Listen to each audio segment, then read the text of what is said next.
My name's Kaylee, and I chose to do multiple disabilities for my presentation. So what does it mean to be multiply disabled? So according to the IDEA, multiple disabilities means simultaneous impairment, so a student will have one or more disability. The combination of the two or more causes severe educational impacts that they cannot be accommodated within a special education program solely for one impairment only. And the term does not include deaf blindness. So a student could have an intellectual disability and blindness, or an intellectual disability and orthopedic impairment. So it just varies on what the child has. So counselor roles in special education, a lot of it is done through child study team, but school counselors both work directly and indirectly with students with disabilities. And they mainly work advocating for services for students with disabilities and equality for them. Some of the direct impacts that counselors will have with students with disabilities are that they will be another outlet of information in regards to resources for outside and inside the school for the coming years, whether it be middle school transferring to high school, or elementary to middle, or high school to graduation and to college.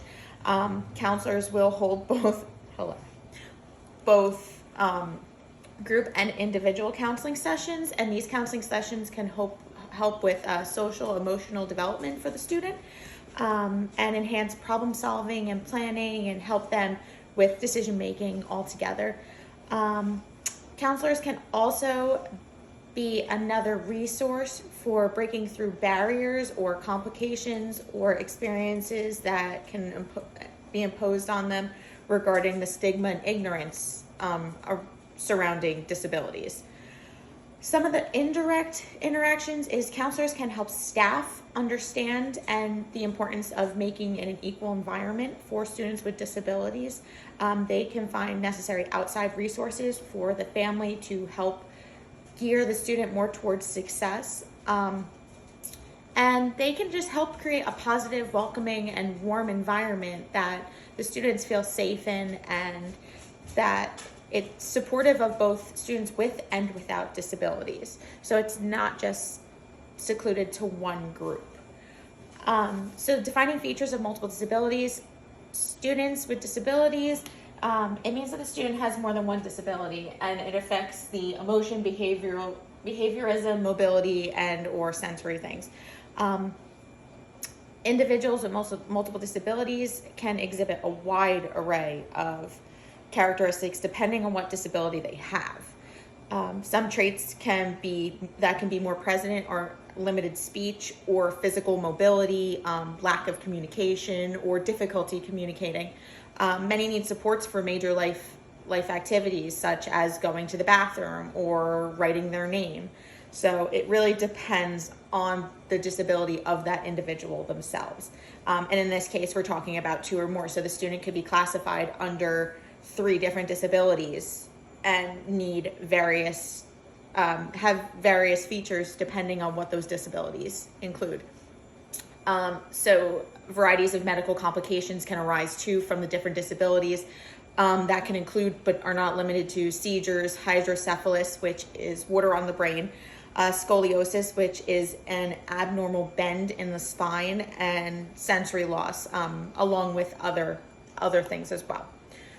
So student populations, according to the U.S. Department of Education, 13% of student populations are considered special education. Out of that, only 2% of that 13% makes up students having the classification of multiple disabilities. Some of the causes of multiple disabilities can be just chromosomal abnormalities, heredity, and genetics. Prenatal or postnatal infections can also cause multiple disabilities. Different genetic disorders and traumatic brain injuries can be contributing factors to students with disabilities. So supporting children with these multiple disabilities. how much support a child's going to need is really dependent on the factors of what disabilities that student has. So one student with multiple disabilities may need more support than another student with disabilities, depending on the medical and the intellectual effects this disability has on that certain student. A child with mild disabilities may only need supports every now and then and for certain things, whether it be behavior, intellect, or different accommodations like being sat with for extra time on an assignment or an assessment. And children with more severe disabilities may need around-the-clock care, and like I said earlier, they may need help going to the bathroom, they may need help eating. It really depends on the student and the child and the disabilities in which we're talking about. Different educational supports is that a lot of schools have incorporated outside services and inside services. They've incorporated occupational therapy, physical therapies, and different speech therapies within their curriculum and within their buildings. So they have these resources at hand at all times. Schools have also invested in assistive technologies such as Braille, hearing aids, audio systems, sign language interpreters, depending on the student's disabilities. And they are trying to make the building more inclusive. To aid in mobility, the physical therapies and orthopedic supports, again, I know the school that I'm doing my internship and seminar, they are actually, they have a PT person on full-time and a speech therapist, but we have OT that comes in every, I think twice a week. To be more effective, the educational facilities have to incorporate a variety of sources to meet the needs of these individual students with disabilities, especially severe or multiple disabilities. Continued integration into activities and educational programs with non-disabled peers is another crucial component of creating a more inclusive environment. So we have students that have these multiple disabilities within our building that are in an MD class, not 24/7 because we're not in school 24/7, but have aids with them at all times, incorporated into the gym class, incorporated into the lunchroom with the students that are non-disabled. So it gives them a sense of responsibility, and being integrated with the non-disabled peers, it helps with an attitude change and makes them more confident and makes them feel included. Different accommodations can be made to accommodate the needs for a special diet, different medications or special equipment required for them, or if they need a special type of aid with them. This just creates an all-around, all-inclusive environment, and it can also benefit the non-disabled peers by teaching them how to work with disabled students, seeing that these disabled students are no different than them. They're still children. They still want to play. They still want to have fun. They still want to be included.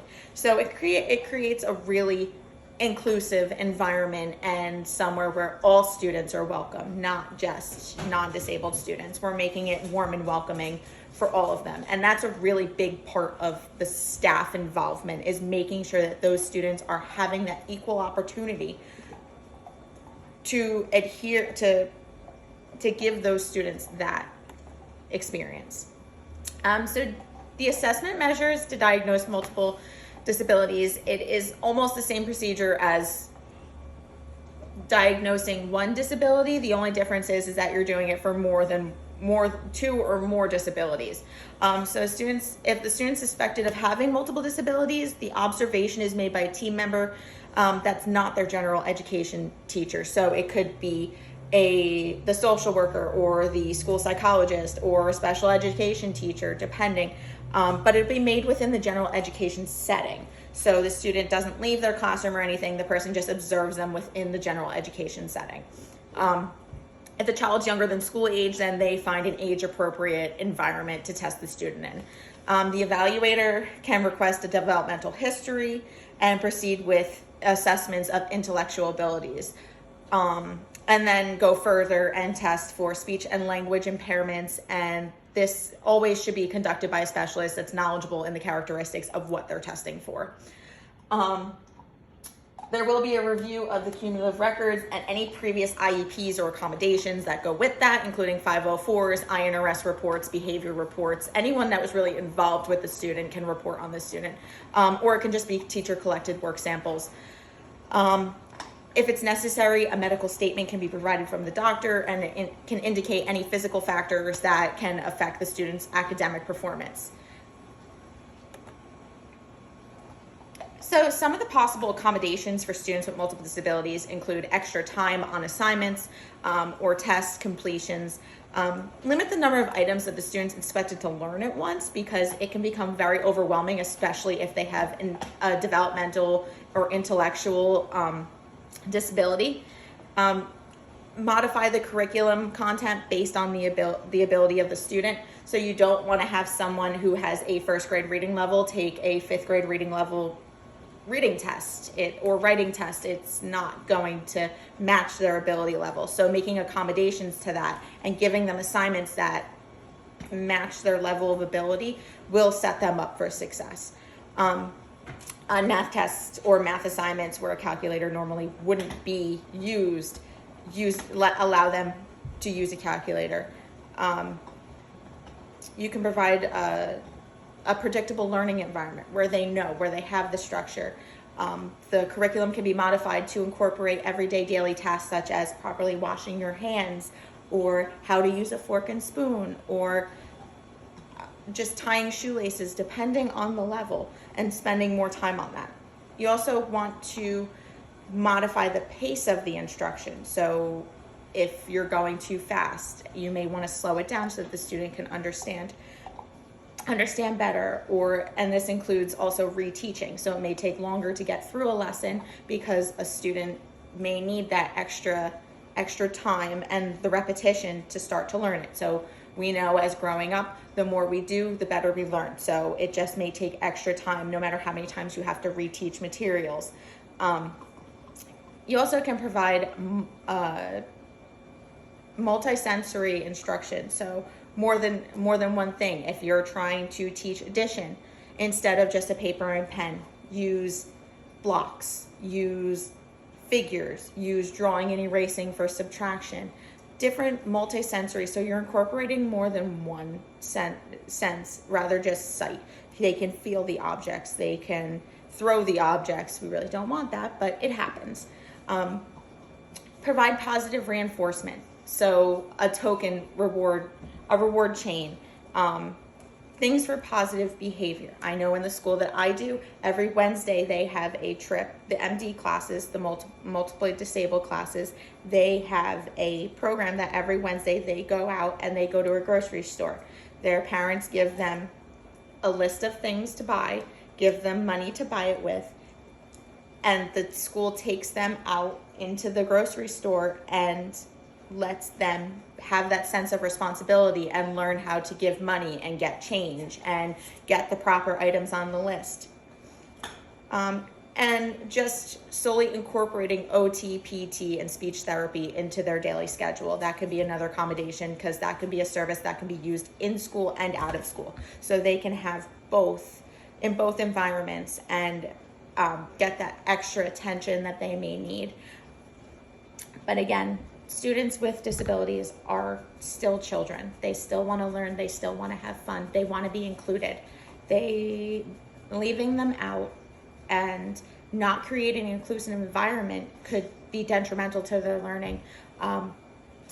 Schools have become more accommodating for students with disabilities. I have been in school districts for 7 years now, and even just in those 7 years, I have seen drastic changes to the services that are provided within schools and the accommodations that are made. We are working to be able to accommodate any and all disabilities, and that includes students that have these multiple disabilities. I am very proud to say that I have worked with them for a while. I've been a guidance and child study team secretary for 7 years, and I have grown so much from not only my general education students, but also my special education students, and they really do hold a special place in my heart. And I hope to continue working with them and working in the school district as a counselor and being a part of creating this inclusive, welcoming environment for them. So thank you.